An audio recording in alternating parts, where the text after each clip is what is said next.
Good morning, one and all. So, today's topic is ferrite devices. I am T. Gayatri, Associate Professor in KG Reddy Engineering College in the Department of ECE. In the last class, we have seen about the microwaves, introduction to microwaves, and in this class, we will see about the ferrite devices. The ferrite devices are non-metallic materials.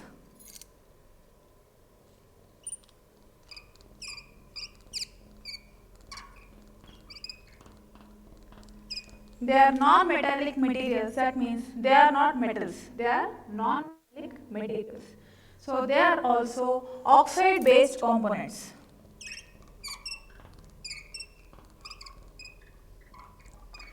Example, manganese oxide, ferrous oxide, so they are oxide based components and they have strong magnetic properties.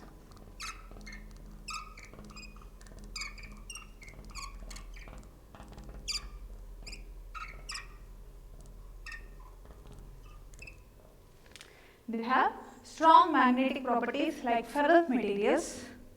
They are obtained by firing powdered oxides. So, the powdered oxides are fired at 1100 degrees centigrade. 1100 degrees centigrade. So, such at high temperatures they are fired and they are pressed into different shapes. They are pressed to different shapes, so we get ferrite devices. The non-reciprocal property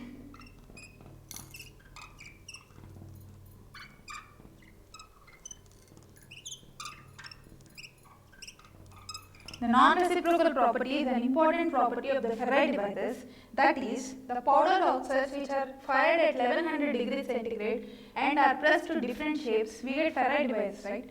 And these ferrite devices cannot be converted back to powdered oxides. So this is a non-reciprocal property. Means a ferrite device is made, it is permanently ferrite device. So this non-reciprocal property is an important property. It is used for many applications. Now, all the ferrite devices will undergo a Faraday's rotation principle.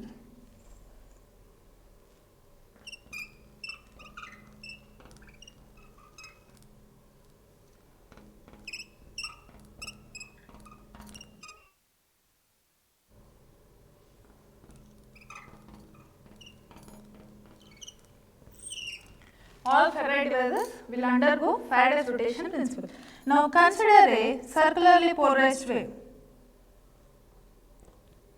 Imagine this is a circularly polarized wave. Now, if this circularly polarized wave is made to pass through a ferrite rod, now this is a ferrite rod. This ferrite rod is there available in a magnetic field B. If this ferrite rod is available in the magnetic field and if this circularly polarized wave is made to pass through the ferrite rod, then what happens? The axis of polarization gets tilted in a clockwise direction like this.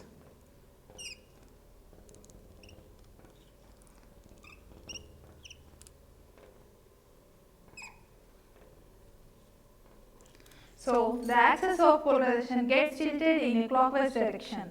So, the amount of the tilt depends on the magnetic field and the ferrite rod dimensions. So, we can take an example of TE11 wave. So, the Faraday's rotation principle states that if a circularly polarized wave TE11 wave is made to pass through a ferrite rod which is subjected to a magnetic field B, then the axis of polarization gets tilted in a clockwise direction. This is Faraday's rotation principle, where all the ferrite devices will follow this Faraday's rotation principle. So based on these things, we have applications of ferrite devices. The main applications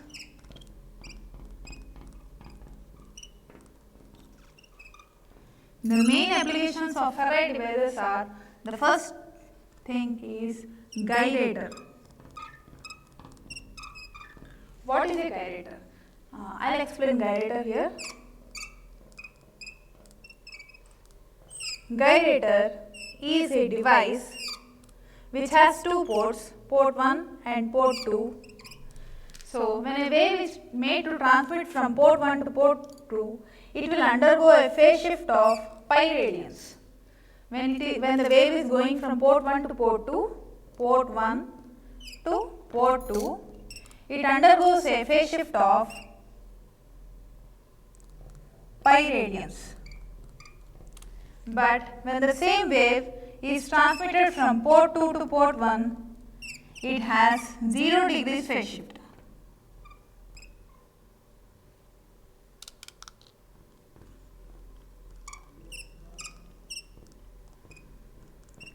This is a gyrator. The next application of ferrite devices is isolator, which is very important device in a microwave bench. Coming to isolator,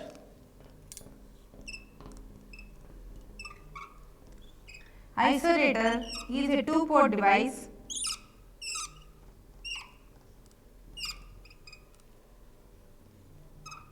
So, isolator, when a wave is transmitted from port 1 to port 2, it has minimum attenuation.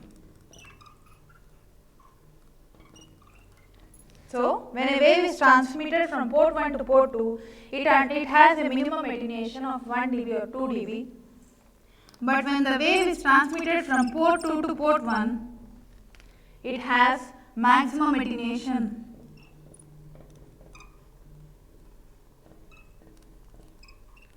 Because it cannot travel from port 2 to port 1, nearly 20 dB, 30 dB, 40 dB attenuation will be available. So, that is a device which is very important device in microwave bench setup, that is an isolator.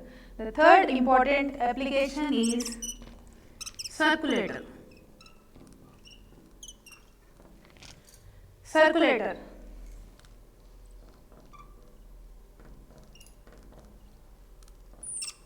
Circulator is such structure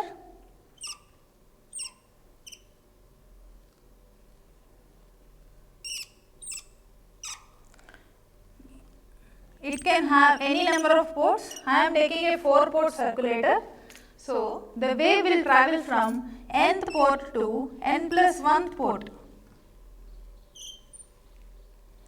So, in the circulator, the wave will travel from nth port to n plus 1 port. That is, if I insert the wave from first port, it will go to second port. And if I insert the wave second port, it will come outside through third port. And from third port to fourth port and fourth port to first port. We can also have a 3-port circulator, 4-port circulator. So, circulator is a device which will convert the wave from nth port to n plus 1 port. Thank you.